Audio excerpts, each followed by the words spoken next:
বিশ্বনবী ইয়াতিম ছিলেন জানেন সবাই। মায়ের পেটে থাকতেই বাবা নাই, 6 বছর বয়সে মা নাই, দাদার কাছে মানুষ হলেন। 8 বছর বয়সে দাদাও নাই, চাচার কাছে মানুষ হলেন। তার মানে ইয়াতিম ছিলেন, ঠিক কিনা?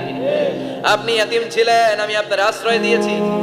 এরপর আল্লাহ 2 নম্বর অনুগ্রহের কথা বললেন, ওয়া ওয়াজাদাকা দাল্লান ফাহাদা। ও নবী, আপনাকে আমি পথহারা পথিকের মতো ঘুরতে দেখেছি, তারপরে সঠিক পথ দেখিয়ে দিয়েছি। ওয়াজাদাকা দাল্লান, আমি আপনারে গোমরা অবস্থায় পেয়েছি, এরকম বলা যাবে? বিশ্বনবী কি 40 বছর বয়সের আগে গোমরা ছিলেন? না, he was searching the right path and Allah guided him to the truth way, to the correct way. উনি পথ খুঁজছিলেন। আমি যাব দেবিদ্বার, কি রে পথ এইটা না ওইটা? আল্লাহকে ওইটা না এটা দিয়ে দাও, ওইটা দিয়ে যাও না এটা দিয়ে যাও। সুবহানাল্লাহ পড়েন। পথ খুঁজছিলেন, এইটা যাব না ওইটায়, কোনটা আমার পথ, এইটা না ওইটা? ফাহাদা, আল্লাহ বললেন এইটা না ওইটায় চলো। সুবহানাল্লাহ পড়েন। আমাদেরকে পথ দেখায় কে? আমি যদি কোনোদিন পথ ভুলে যাই, হাতছানি দিয়ে কাছে নিও, মমতার বন্ধনে আমায় বেঁধে সব ভুল ক্ষমা করে দিও। পড়েন আমিন। আমরা পথ হারালে পথ দেখায় কে? আবার তাফসিরে এসেছে, আপনি হারিয়ে গিয়েছিলেন, আমি আপনাকে ফিরিয়ে দিয়েছি। পাহাড়ি কোন একটা রাস্তায় বিশ্বনবী ছোটবেলা হারিয়ে গিয়েছিলেন, আল্লাহ তাআলা বিশ্বনবীকে আবার চাচার কোলে ফিরিয়ে দিলেন। এই বর্ণনাটা দুর্বল। সঠিক মত হচ্ছে বিশ্বনবী পথ খুঁজছিলেন, সঠিক পথ। আল্লাহ বিশ্বনবীকে সঠিক পথ দেখালেন। সুবহানাল্লাহ পড়েন। 3 নম্বর অনুগ্রহ, ওয়াজাদাকা আইলান ফাআগনা। আপনি ছিলেন নিঃস্ব, টাকা পয়সা ছিল না। তাফসিরে এসেছে ফাআগনা বিখাদিজা, খাদিজার মাধ্যমে আমি আপনারে ধনী বানায়া দিছি। বিশ্বনবীর কিন্তু টাকা পয়সা ছিল না, জানেন? ছাগল চড়াতেন, কাউবয়। মা মিন নাবিয়্যিন ইল্লা রাআল গানাম, ছাগল চড়াতেন। এরপরে খাদিজাতুল কুবরার স্টাফ হিসেবে, কর্মচারী হিসেবে ক্যারিয়ার শুরু করলেন। এরপর বিজনেস ম্যাগনেট হিসেবে শুরু করলেন। খাদিজাতুল কুবরার সাথে যখন বিয়ে হয়ে গেল, খাদিজাতুল কুবরা তাহের ওনার সব সম্পদের মালিক বিশ্বনবীরে বানায় দিলেন। আল্লাহ বলেন, তোমার তো কিছু ছিল না নবী, খাদিজার মাধ্যমে বিয়ে পড়িয়ে দিয়ে আমি তোমারে ধনী বানিয়ে দিলাম। 3টা অনুগ্রহের কথা স্মরণ করালো কে? 3টা অনুগ্রহের কথা স্মরণ করিয়ে দিয়ে এবার বিশ্বনবীর 3টা ওয়ার্ক প্ল্যান দিবেন। কয়টা ওয়ার্ক প্ল্যান? কয়টা কর্মসূচি? শুনবেন। নাম্বার 1, আল্লাহ বললেন ফাআম্মাল ইয়াতীমা ফালা তাকহার। ও নবী, প্রথম কর্মসূচি, খবরদার ইতিমের সাথে খুব খারাপ আচরণ করবেন না। কারণ আপনি নিজে ইতিম ছিলেন। নিজে কি ছিলেন? কথা কন। ইতিমে এলাকা আসেনি? ইতিমরা সমাজের সবচেয়ে সুবিধা বঞ্চিত মানুষ। ইতিমের সাথে খারাপ আচরণ করবেন না। বিশ্বনবী বলতেন, এদিকে তাকান, আঙ্গুলের দিকে তাকাইছেন, আনা ওয়া কাফিল ইয়াতীমি হাকাদা ফিল জান্নাহ।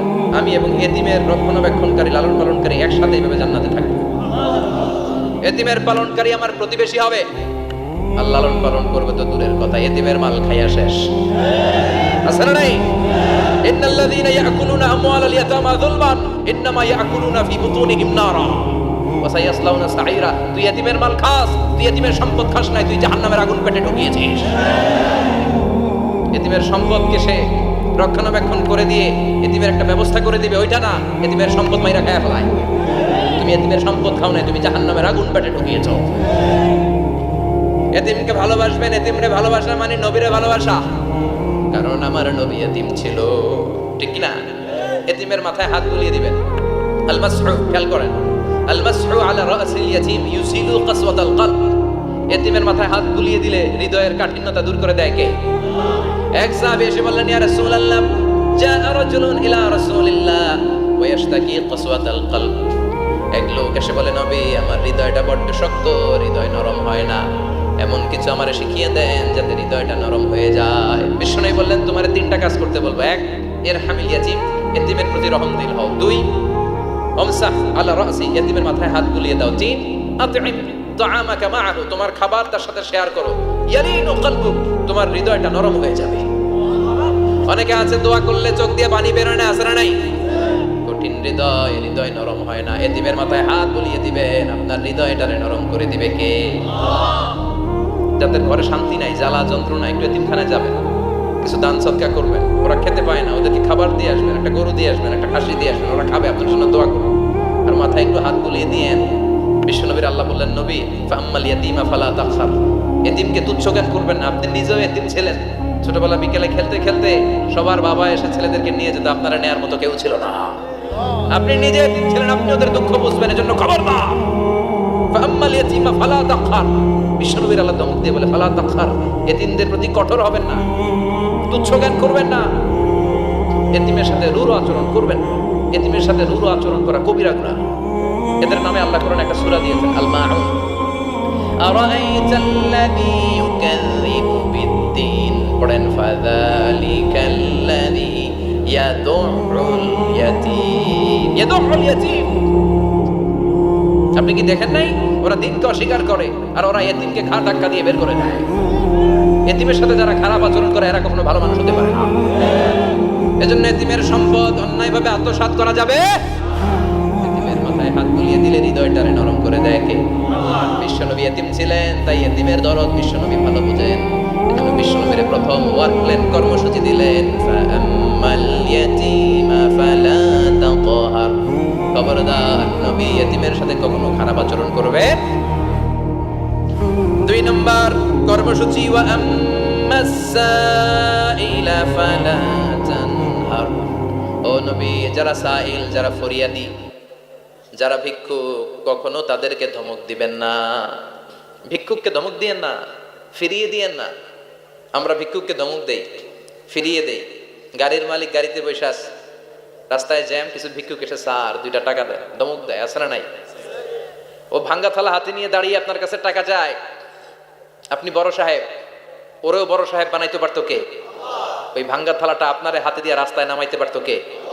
এই কাজটা করতে আল্লাহর কয় সেকেন্ড লাগে? এজন্য ফাআম্মা সাইলা ফালা তানহার, খবরদার ফরিয়াদি ভিক্ষুককে তাড়িয়ে দিয়েন না, যতটুকু পারেন দেন। বিশ্বনবী কখনো কোনো ফরিয়াদিকে তাড়িয়ে দিতেন না, সুবহানাল্লাহ পড়েন। যেই বিশ্বনবীর কাছে এসে কিছু চাইতো বিশ্বনবী দিতেন, বিশ্ব ফিরিয়ে দিতেন না। বিশ্বনবীর কাছে চাওয়া মাত্র বিশ্বনবী দিতেন, না বলতে জানতেন না, সুবহানাল্লাহ পড়েন। না এটা কেমন করে বলে বিশ্বনবী জানতেন না। একবার এক সাইল এসে বললে, ইয়া রাসূলুল্লাহ আ'তিনি কামিসান, আমাকে একটা জামা দেন। বিশ্বনবীর গায়ে তখন একটাই জামা। কয়টা? বিশ্বনবী কি আর করবেন, না তো করতে জানেন না, নিজের জামাটাই খুলে দিয়ে দিলেন। এখন বিশ্বনবীর গায়ে কয়টা জামা? কয়েকটা। কয়টা? কোনো জামা নাই। ছিল কয়টা? ওইটাই তো দিয়ে দিচ্ছে। আল্লাহ বিশ্বনবীরে বললেন, ওয়াল্লাযীনা ইযা আনফাকু লাম ইউসরিফু ওয়া লাম ইয়াকতুরু ওয়া কানা বাইনা যালিকা কাওয়ামা। মুমিনদের বৈশিষ্ট্য হবে এমন, যখন দান করবে, দান করতে যে অপচয় করবে না, কিপটামিও করবে না, মাঝামাঝি। সুবহানাল্লাহ।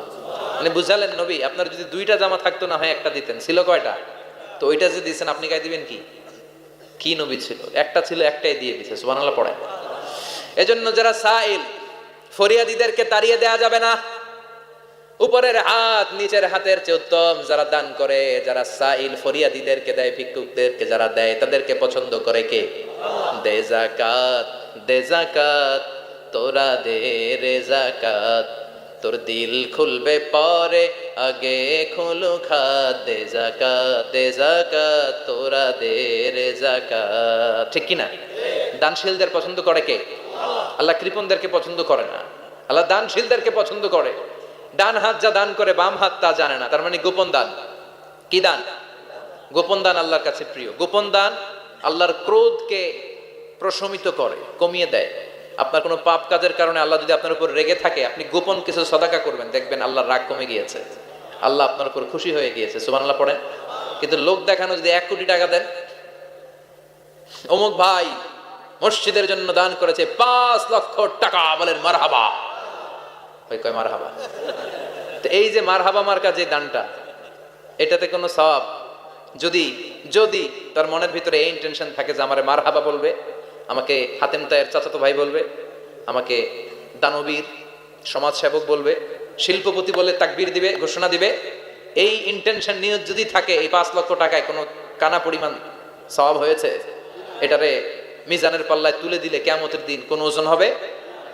কিন্তু আল্লাহরে খুশি করার জন্য 1 টাকা দিয়েছেন দান বক্সে। জুমার দিন বক্স যায় না, দান বক্স, 1 টাকার কয়েন টুপ করে ফেলে দিলেন, একজনকে দেখানোর জন্য দিলেন। তিনি কে? ওইটাকে উহুদ পাহাড়ের সমান ভারী করে আপনার আমল নামে আল্লাহ তুলে দিবে। কামা ইউরাব্বি ফুলুয়াহু, হাদিসে এসেছে ওটের মালিক যখন দেখে তার ওটের বাচ্চা হয়েছে, তখন ওটের মালিক বড্ড খুশি হয়ে যায়। এই বাচ্চাটাকে খাইয়ে দাইয়ে পেলে পুষে বড় করে। আমাদের দেশেও যারা গরু পালে, গরু গাভী পালে না, কথা বলেন, পালে, তো বাচ্চা হলে এটার বড় করে কুরবানির হাটে বিক্রি করবে, আছে না নাই?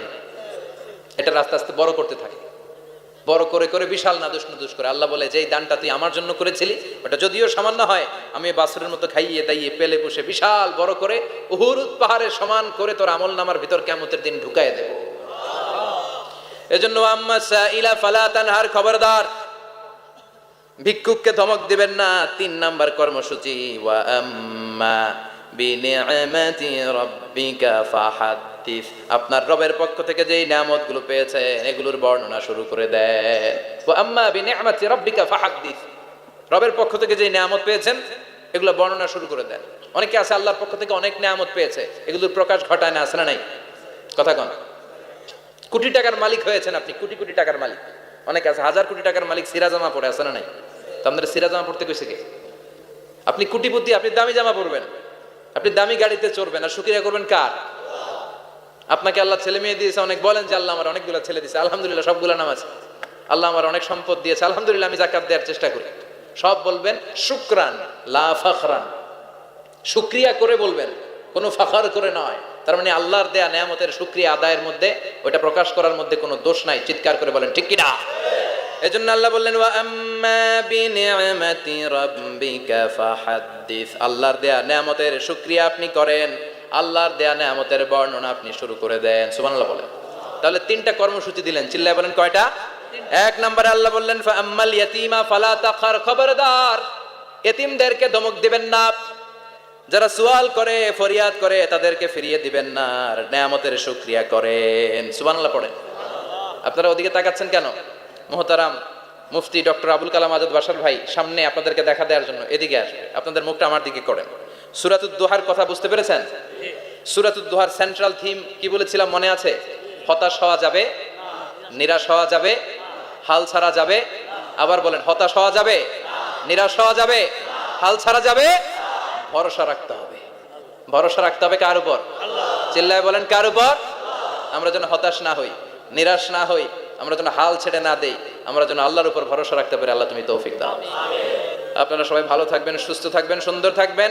যতগুলো কথা কোরআন সুন্নাহর আলোকে বলেছি তার সবগুলো প্রথমে যেন আল্লাহ তাআলা আমাকে আমলের তৌফিক দান করে, আপনাদেরকে আমলের তৌফিক দান করে। আমরা পড়ি আমিন। সুবহানাকাল্লাহুম্মা বিহামদিক।